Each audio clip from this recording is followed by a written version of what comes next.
We're here with Tommy. Hey, he is the proprietor. Valley Relics. Oh my gosh. Going back in history, even some of this before my time, but memory lane. Tell us all about the origins, how you started this. Well, I'm born and raised in the San Fernando Valley, and a lot of people go, why the Valley? And I think the Valley has taken a big hit on its credibility. People don't realize that Lucille Ball and Desi Arnaz were married in Canoga Park. They have their ranch up here in the Chatsworth, Northridge area. James Cagney lived off of Old Melvany. But we produced 62 million Chevrolets.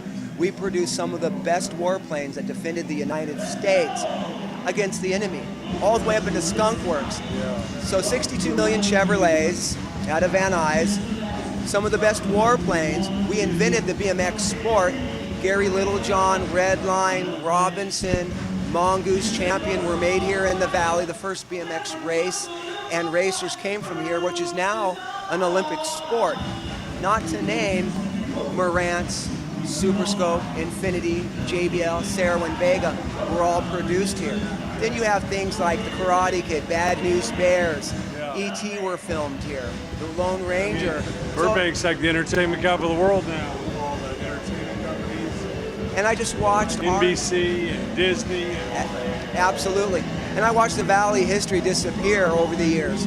And I felt, since there's so much rich history here, that I felt it was important to kind of have the idea of cherishing what we have and protect what's left.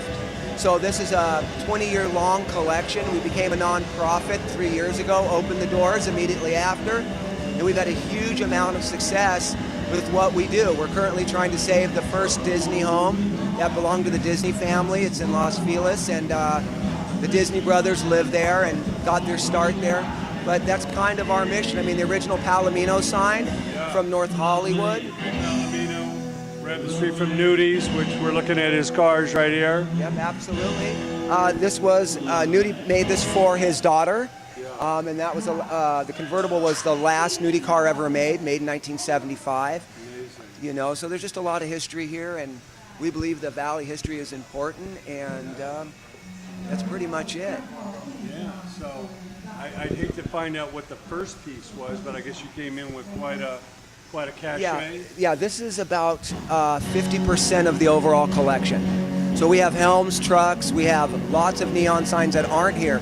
Over 10,000 photos, over 5,000 rare documents, and a lot of stuff that we're in the process of archiving. So this is truly, truly a history hub for the future generations. And the fact that the Valley has really made a lot of pop culture items over the years is that there's not really any history or anywhere to really find it. So Valley Relics, you know, is going to be the one-stop shop for all of the Valley's history, but it affects the planet. Like I said, 62 million Chevrolets, rocket engines, warplanes, movies, and people go, why the Valley? But the Valley has produced so much stuff that it has affected the whole planet. And so I think that this local history is really important. People need to know that. Tell me about Campo de Cahuenga. I understand the history of that area and where the Valley kind of started to roll out. Right. It's not the original location, but they did put that there as a memorial, and it is where they signed the treaty. I think created the Mexico and U.S. border and the whole. That's correct. Absolutely. And I have a lot of rare documents from the early 1800s and early 1900s as well that ties in, like the Lancashire family, as well as William H. Hayes. William H. Hayes is the one that built the Garden of Allah, that establishment, and then also developed most of Encino in the early days. So there's a lot of history that you're not going to see here today, but eventually it'll make its way out to the museum. And I understand there's some history to the El Portal Theater and the Bank Building next to it, which is now the Federal. Tell us about that. Yeah, Lancashire was the third town in the San Fernando Valley. Burbank being the first town, and then San Fernando being the second. Originally, the town of Lancashire was the town of Toluca, and eventually became Lancashire. In the 40s, they changed it to North Hollywood to Enterprise off of Hollywood's success. The town of Lancashire has a lot of history. Mr. Lancashire is one of the first pioneers to import wheat into Europe. And as we know, the 405 today, that was a path that was created by Mr. Lancashire getting his wheat over to the Santa Monica area to import his wheat to Europe. So that Golden S going over to the 405 was something, you know, people, it was also known that the Spaniards ended up right around that area too when they supposedly discovered the San Fernando Valley. Even though the Chumash and Tongva Indians were already here, the Spaniards actually staked the claim. The indigenous people never really staked their claim because they had a love for nature and they were living here in peace and harmony. So they didn't count, according to the people that discovered Los Angeles, the San Fernando Valley. But yeah, it's an interesting history here. I also like the fact that the town of Van Nuys, the town that was started right, was developed by the Janus Company, as well as the town of Owensmouth, which is now current-day Canoga Park.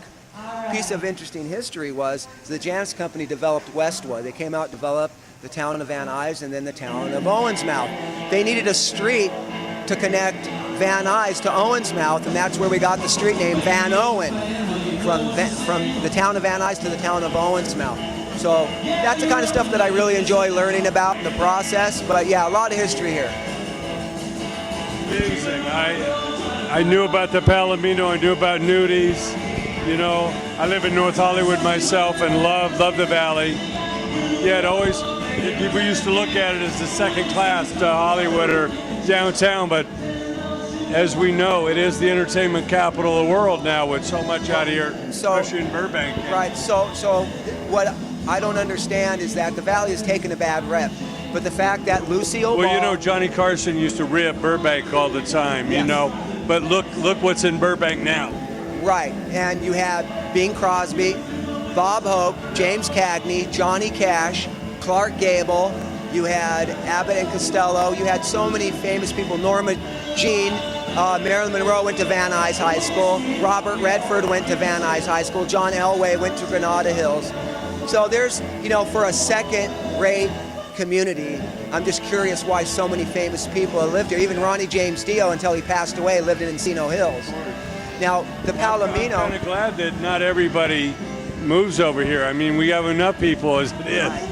But no, it's amazing that so much rich culture from Calabasas and Agoura to now, of course, out here in Porter Ranch, all the way to, you know, Silmar. It's so wide and so deep. Absolutely. And the history, there's so many layers. For example, the Palomino back in the 40s was called the Mule Kick. And then prior to, you know, it was a really like a stinky urine butt kicking bar. Wow. And then it became the Palomino. Also over here is from the Sundance Saloon, which is at the General Store that was built in the 1800s in Calabasas across from the Stagebrush Cantina. Where'd those bells come from? The bells came from the promenade on Topanga. It was Wilshire Bullocks basically developed that property, and Robinsons moved into the building. They became the Robinson Bells in 1973. There was 32 of them, and I was able to get Westfield Mall to donate 2 of them. That's amazing. You know, just last Saturday, I was up at the Starlight Amphitheater on the side of the hill in Burbank. Do you know what year that was built, or the history of that? Yeah, Castaway Arena up there? Yeah, you know, I have a lot of documents and a lot of menus and ashtrays. But like I said, the layers, there's just layer after layer of history. So just when you think you might have a grasp on the Valley history, there's just underlying layers of people that lived there prior or property owners that owned the property prior to. And I think with Valley Relics is we're trying to pull that together all in one area so we can really create a history hub. So researchers, teachers, and kids will have a place to go. Currently we have 5 new volunteers, some of them being from the Getty and Pepperdine and Cal State Northridge, that are putting all that information into the back end of our website on our servers. So in the next year or two, when you have questions like that, the researchers are in the process of scanning and documenting, cataloging and preserving what I've collected over the last 20 years. So when you ask a question like that, we would actually be able to search it and find out. Yeah. Well, being a music fan, we love the Licorice Pizza shirt. And of course, we had Tower Records. We had, of course, Ear Candy over there. We had Moby Disc. We had so many great record stores, and I'm sure the drive-ins. What kind of drive-in theaters did we have out here? Well, we had lots of drive-in movie theaters. The Pickwick was there was a Pickwick, Reseda Theater, drive-in, Sepulveda drive-in, Van Nuys drive-in, Panorama City drive-in, Sunval drive-in, Canoga Park drive-in. You had the Winnetka drive-in. We had a lot of drive-ins. Cruising Van Nuys Boulevard in the 70s, riding our Stingrays around, no shirt, no shoes. You know, I get in the car with Uncle Jim, he smoked a cigarette, no seat belts, drank out of the hose. Valley was a safe place. You get on your bike and you ride forever. And you rode, and parents didn't worry. The only thing Mom said was be home for dinner. Well, my dad would say, dress accordingly and don't get caught.